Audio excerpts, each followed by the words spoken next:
You received an invoice. How do you know that it's legit or not? In this video, we're going to cover the 10 ways that you can tell that an invoice is fake, as well as go over some real life examples of fake invoices that are going around right now. If you stay to the end, I'm going to give you a bonus one, number 11, which is really the easiest way out there to tell that an invoice is fake. And I'll give you a hint.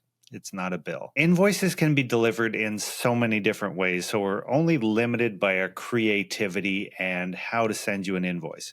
If it's an attachment, just a write-up on an email or a text or a link. We get invoices in the mail all the time, and somehow they seem more legit, but they're not. The fake invoice scam is really simply, I send you an invoice for a service that I did not perform, you pay the invoice, and I run away with your money. That's it. That's a scam. And I'm sure that we all have examples of these types of scams, and I'd love to hear yours. Comments below, let me know, what fake invoices have you come across over the years. This video is brought to you by Three Graces Medi Spa. Visit them at threegraces.ca. Thanks so much, guys, for your support and sponsoring this video. Here are the 10 ways to tell if an invoice is fake. So number 1, you receive an invoice from someone you don't know. You should know who's sending you an invoice or who's doing a service for you. If you don't recognize the person or the business who's sending you the invoice, then that's an immediate red flag and it needs to be investigated. Is the person actually legit? Now, the flip side to this too, and we're going to talk about this in number 2 as well, is it actually who they say they are? But if you do get an invoice from someone you don't know, take time to investigate. Are they a reputable company? What are other people saying about them online? Often forums or chats or reviews will be filled with other people commenting that say, hey, I received this bill. It's a scam. Or, hey, this company is not very reputable. And if you don't know them and they didn't actually do a service for you, you don't have to pay them. Number 2. Does the invoice link or the method of payment that they suggest in the invoice lead to the actual company that says is sending the invoice? So, for example, if you were to get an invoice from Amazon, let's say Amazon doesn't send invoices to at least the normal people, but let's say you get an invoice from Amazon. Is it actually Amazon or is it Amazon or some other weird spelling of the actual name? Do the links and phone numbers and business address and all of those items actually line up to the company that says is sending it? Or are they spoofing and pretending to be that particular company? Another common way of doing this is taking someone's address, such as well-known brand. So we have wellknownbrand.com.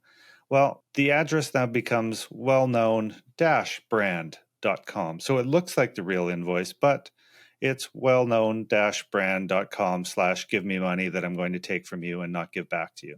Making sure that those addresses actually line up to where they're supposed to line up goes a long way in keeping yourself safe. Number 3, get a second opinion. Yes, that's not a problem at all to get a second opinion on anything. This is one of the ways in which scammers try to get to us. They send us bills, and sometimes they're in a way that it's like, well, I don't really want to share this with anyone else because maybe I did pay for it. I don't want to look stupid.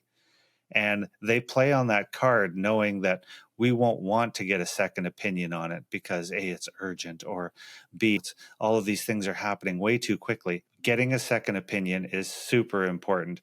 And if you're interested and you don't know who to ask and you want to ask someone neutral, become a member of learnonlinesecurity.com. We have a community forum where you can go on and ask questions directly to us and we can give you a second opinion on it. I'm going to leave the link in the description below. More information on the community. It's there to help you. Number 4, high pressure. Typically, anything that has an invoice where scammers are trying to get you to pay it, it's high pressure. It's saying this is due today, you're overdue. You may get the same invoice from your telephone company or your hydro company, but you should know who those people are.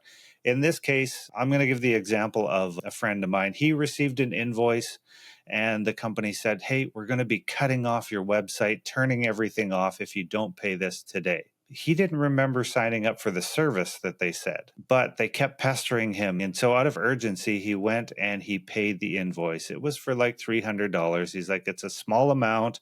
I'll pay it. They'll leave me alone. And then, everything will be good. I won't lose anything. Well, a week later, he received a second invoice for 10 times that amount. Now they wanted $3,000 or everything was going to be shut down. And it was a scam. They didn't do any service for him. They were just high pressuring him into giving them money. Number 5, they have strange ways of wanting you to pay them.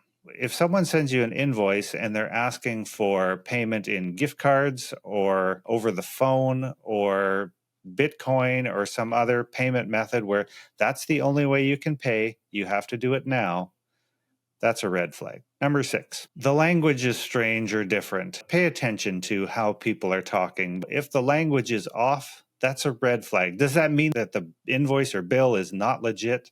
No, not necessarily. But if it's full of spelling errors, bad grammar, the equations are wrong, then that's a red flag. And you have to slow down, take a look at it, get a second opinion, and make sure that what you're looking at is actually legit. Number 7, they're asking you for banking information or for credit card information right on the invoice itself. Normally, that's not how it's done. It's said, these are the ways that we accept payment. You can do these payments. Scammers will typically try to force us into one avenue so that we have to pay exactly how they want us to pay so that their trail is kept clean.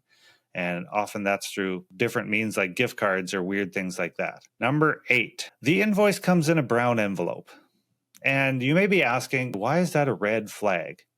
Well, normal companies, the average day-to-day people, other than financial institutions, the government, CRA, IRS, they'll send things in brown envelopes. Some marketers will also send things in brown envelopes because they know that you will open it before you throw it out. Now, if you become knowledgeable enough and you're able to recognize the different scammers that are sending you things, such as this other story that I'm going to tell in a bit, then you'll be able to see that, oh, you know what, this is a scam, throw it out. If they send it in brown envelope, just double check, make sure that it is who they say they is, because it's also a marketing tactic. 9, the invoice comes from overseas. Most people aren't buying things from overseas that require someone to send them an invoice.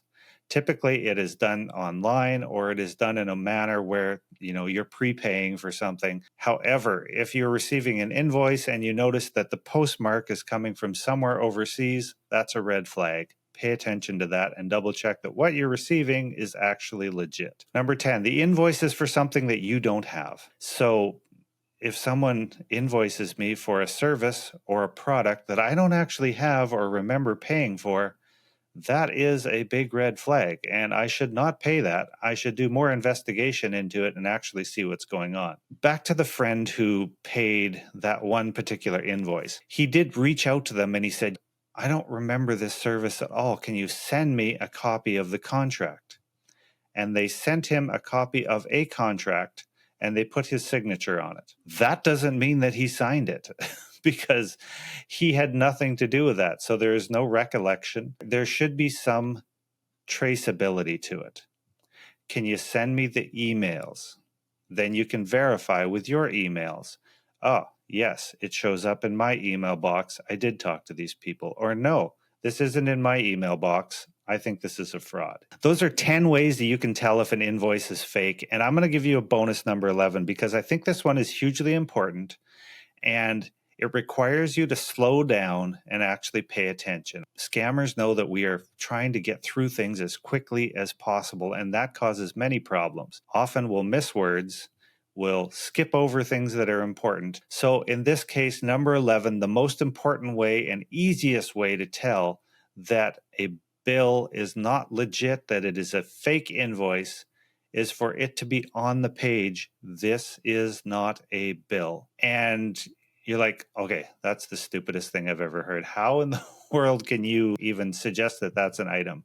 I have had clients who have paid bills that say this is not a bill on it because they thought it was legit. And it's a marketing tactic that was done by Brandon Gray Internet Services, aka the Domain Registry of Canada, aka Name Juice, aka Domain Registry of America, something like that. They go by about 16 different names. They've been in lawsuits over their marketing tactics, and essentially what they send out is a marketing piece that is formulated to look like an invoice. The issue here is that it's fake. It's a scam. It's a trick. Pay really close attention. If it says this is not a bill on it, don't pay it, throw it out.